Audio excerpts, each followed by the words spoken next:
Hello, and welcome to more Constellation interviews for our upcoming conference, the North American Systemic Constellations Conference, to be held this October 5th to 8th in Virginia Beach. And our theme for the conference is Bridging the Divide, Healing the Collective and Personal Soul. And today we have a very interesting interview here. I'd like to welcome Salome Raheim and Tanya Mena. And Tanya Mena likes to go by Mena. And their topic is healing the transgenerational traumas and violence of U.S. slavery. Welcome, ladies. Thank you so much, Linda. Thank you. It's nice to be here. So I wanted to start with a welcoming prayer to the ancestors. It's very short. Anything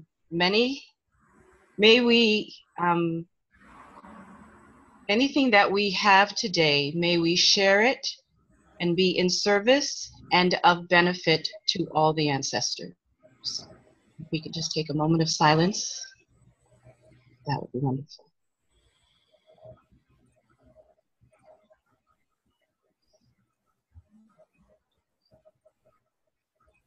Thank you. Thank you. That's lovely. Okay, so tell us about your presentation. So our presentation is about being a citizen of the world, basically, and not necessarily just African Americans, although each of us is a descendant of a slave that was brought here, not by our will. We were stolen. And that sits in your system for generations. And we are connected to those people by this technology, family constellations, as well as genetically. And this technology is particularly effective in bringing those ancestors close to us and feeling them in our bodies. And what we are hoping is that this workshop enables people to heal, to come to terms with some of the pain and deal with some of the past. Salome, what would you think? Oh, absolutely. And I would add that the process of the transatlantic slave trade created trauma for many, many people, not only those Africans who were stolen, but also those who participated in their capture, their transport, their selling at the auction block.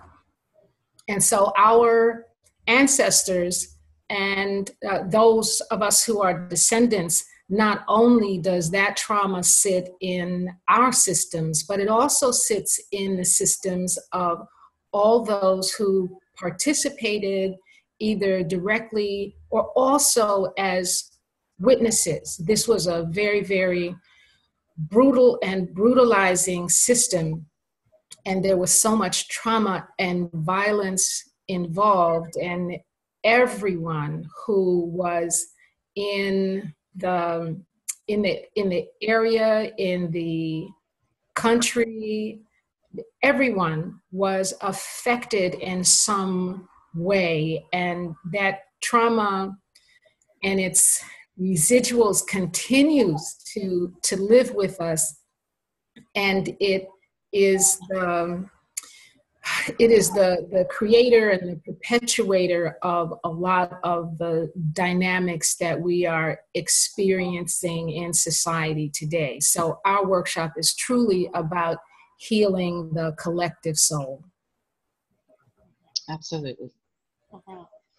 And were you going to say something, Linda? Yes, go ahead.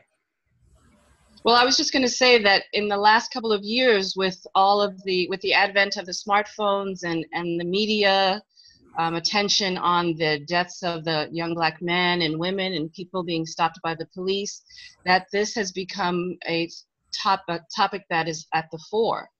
And people have become more vocal about it and more concerned And it seems to run the gamut of races, which is a really wonderful thing. That we are not relegated to just something that has to do with African Americans, but really does have to do with all of us as a whole, and that is the collective conscience. And we want to heal that, and we need to understand the past, what's the word I'm looking for? We need to understand how often these things that are perpetuated on one particular group have its effect on many of us. And actually, I was thinking about and reading about to get ready for this interview about the banning of slavery, the importation of the slaves in 1808. And it happened because people were thinking that the human rights violations were becoming incorrigible. And so they thought that to stop importing the slaves would reduce the slave trade. Well, yes, it did. It banned it.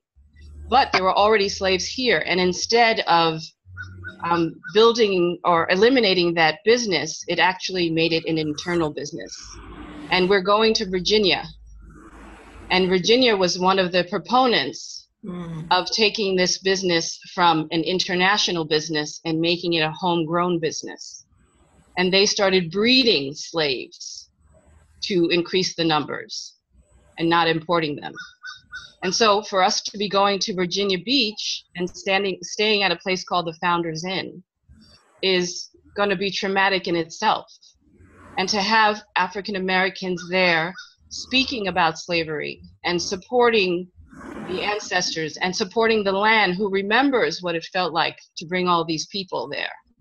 And Africa to lose all these people, I think is very relevant. And I think speaks to the healing.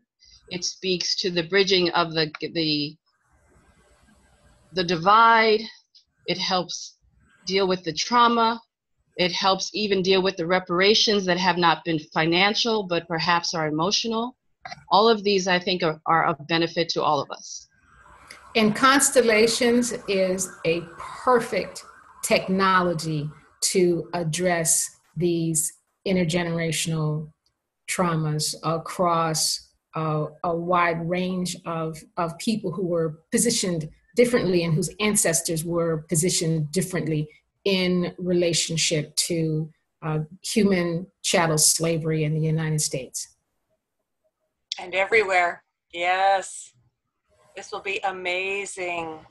Yes, I was speaking to someone recently about how it lives in the perpetrator also, and their ancestors, and it's confusing because it's not obvious.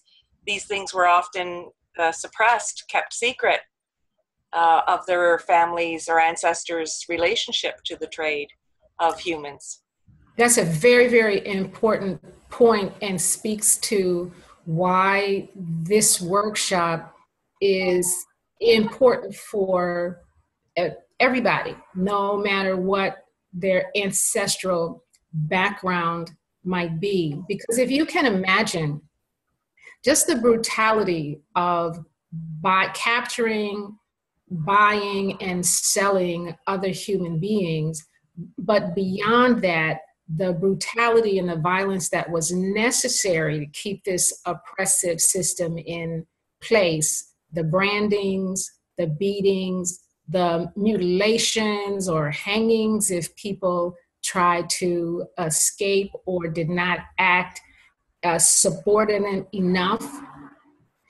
So not only think about how that affected the people who were targets of this violence, and then think about what it did to the souls of the people who perpetrated the violence, and then think about what it did to those who witnessed the violence, the children of the slave owners seeing this kind of brutality, people who perhaps were against the slave trade, but felt powerless to do anything. And then there were the people who were against the slave trade and took a very active role in advocating for abolition, physically helping slaves to escape through a system called the Underground Railroad.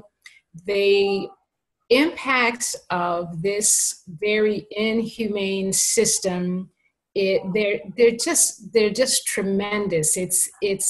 They're so far reaching.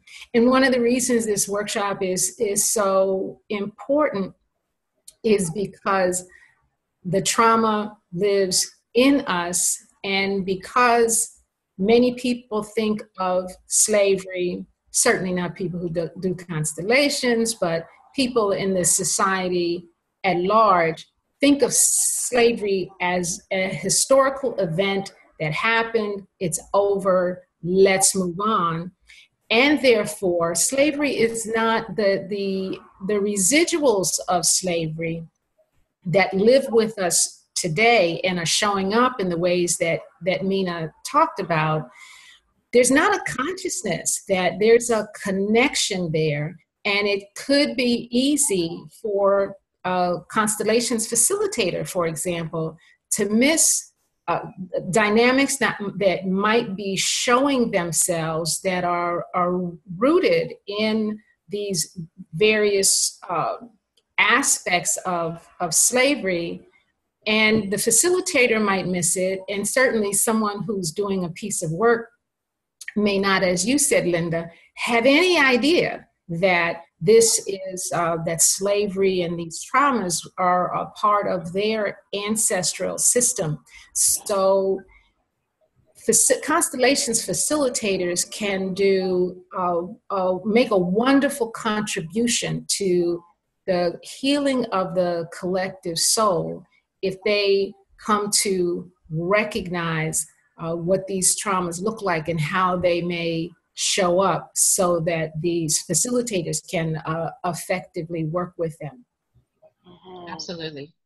And I also think that, unfortunately, when the Africans were brought here, they were stripped of everything. Their identities, the names that they received were in conjunction with the plantation that they lived on. Everything that could give them their own sovereignty, their language, their foods, their religion or spiritual practice, all those things were stripped from them. So they became the other. And in our society, as African Americans, we were thought of when we were slaves as the enemy, and we needed to be controlled. And that mentality is hard to leave once that pressure or those constraints are lifted. Slavery was lifted, but the slaves didn't know what to do. They had been owned for years and years and years, and suddenly they were free, and they end up being sharecroppers on land that they worked on and thinking that this is their freedom. We in America think that slavery ended hundreds of years ago, and that we are all acclimated and everything is fine. But if we look at the way children are reared, if we looked at the job situations, if we looked at housing, we see over and over how the equality that's supposed to be given and earned because the African Americans built this country, especially in the South, are not available. And so this transgenerational trauma continues, and the limitations continue. And we in America, Black and white, and all the mixtures of people, think that we're in a place that has a melting pot and the streets are paved with gold. But perhaps the gold is only limited to the 1% or just the few.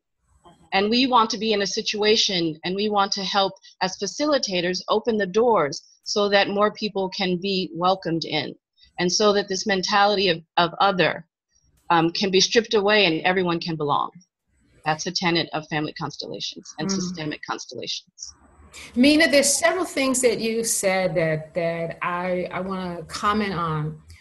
One was about being stripped of our culture and our identity and being given identities related to the plantation holder. And I just want to use myself as an example. Although my name, Salome Raheim, is a name that I took on myself. I legally changed my name. The last name that I was born with is the name of the white plantation holders that owned my family, that enslaved my ancestors. That's a lot to live with.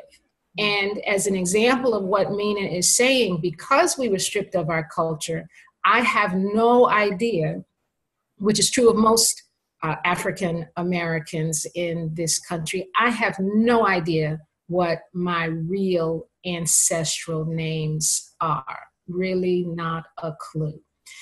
The other thing that I wanted to comment on is about how slavery, in some ways, taking the words of Brian Stevenson, who is a human rights activist who focuses on these issues, slavery in some ways just evolved. It wasn't completely abolished. And there were laws that were passed to keep former enslaved people oppressed.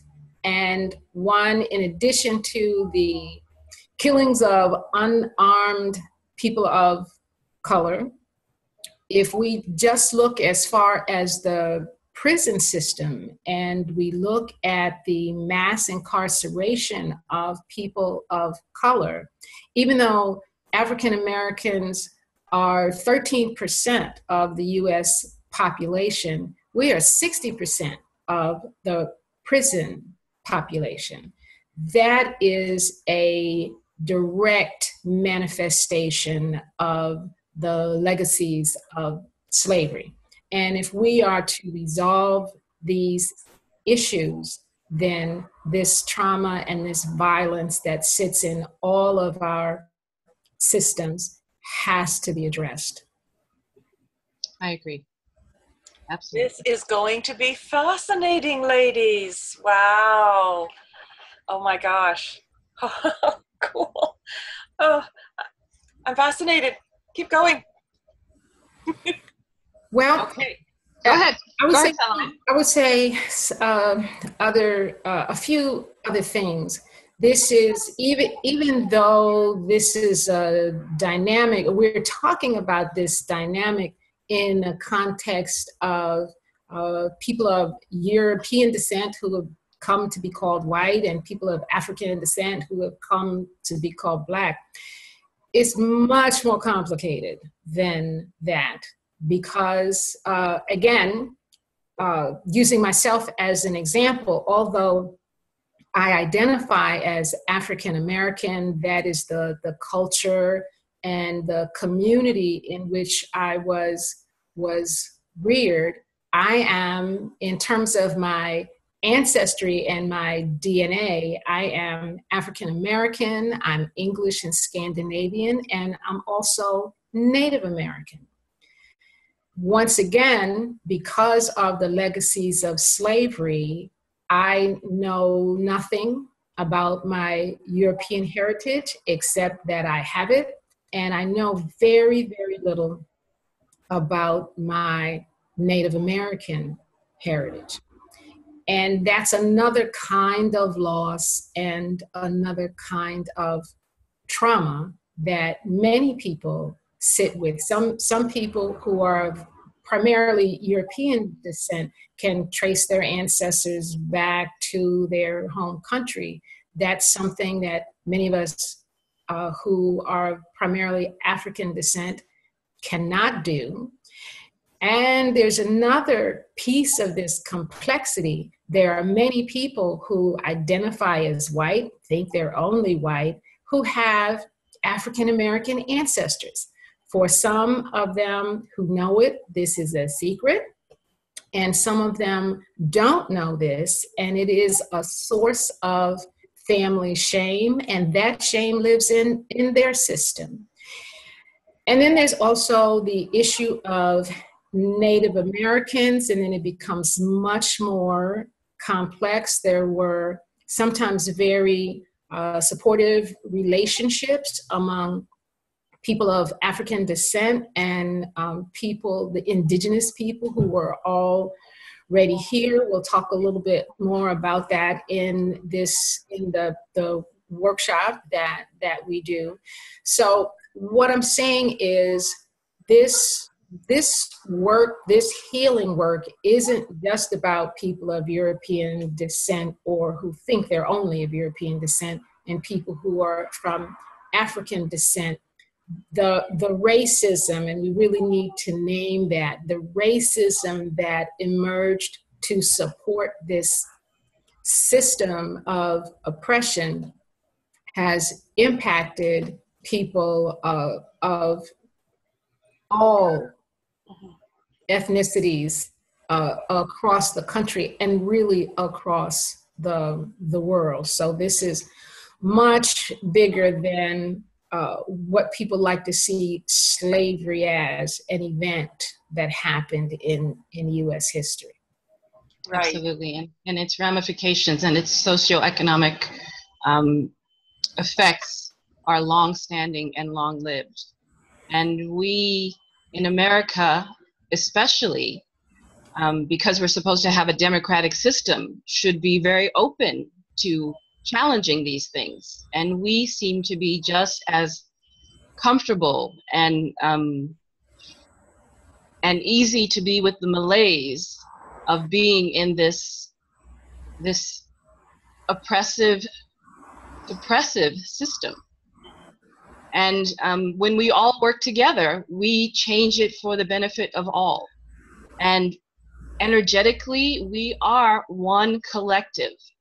We stand together and we make ourselves separate. But the truth is that that's not what happens. And the effect that we have on one another is something that can trickle down and trickle forward. I think of children who are in the 4th grade. I think that's when you start to learn about U.S. history and slavery. And what is it when a white child hears about slavery for the first time? And what is it when their Black counterpart hears about that for the first time? What is that? What does that feel like in your system? And how in 4th grade do you handle that your best friend Charlie, whether he's Black or white, was once owned by someone? These are things that we don't need to be suppressing. These are things that we need to be clearing. And as a body worker, I understand how this stuff lingers in your body. We talk about it when it comes to emotional issues, but we should be talking about it when it comes to genetic issues. We know that in people who have been descendants from the Holocaust, that this is a trauma that you carry. And in the Holocaust and after the Holocaust, there were all of these psychological components to help them deal with it. But there was nothing that was given to African Americans to deal with the ravages of slavery. And I'm not even talking financially, where the Japanese received money financially. The Holocaust victims received monies from the Europeans. And yet we in America don't want to even allow Black people to have equal opportunities to jobs and educations. And we're talking about changing the affirmative action laws. But before affirmative action, Black children were not being able to be educated in the same way that white children were, let alone have secondary education and postgraduate education and so forth. All of these things are the children of slavery, and this trauma keeps following us, all of us. And so this is part of what our workshop is about also, just coming to terms with what is, and standing in the truth of wanting to change what is, so that going forward we can all stand strong and tall and proud, and the history that maybe haunts some of us from shame or from neglect can be something that we are proud of. This is going to be very exciting. Are you going to spend a little time at the beginning of your workshop laying out any history? Do you have a plan to do that, or how did you plan to structure your workshop? Absolutely. we will lay out the history so that we all start on the same page, so to speak.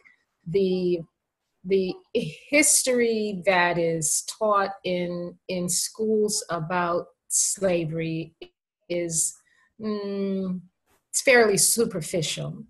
Mhm. And Mena and I felt that it was important to lay the historical foundation so that the the realities of the the oppression of slavery would be apparent, and also to name that so that we can then begin to work with it. I mean, the numbers of are staggering. Think of 14 million people being stolen from Africa, 2 million of them dying on the way here during the voyage.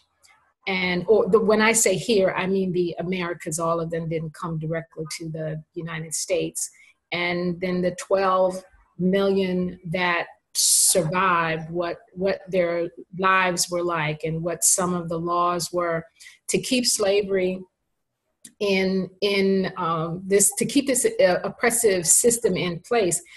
To control that many people takes a lot of effort, violence, and brutality.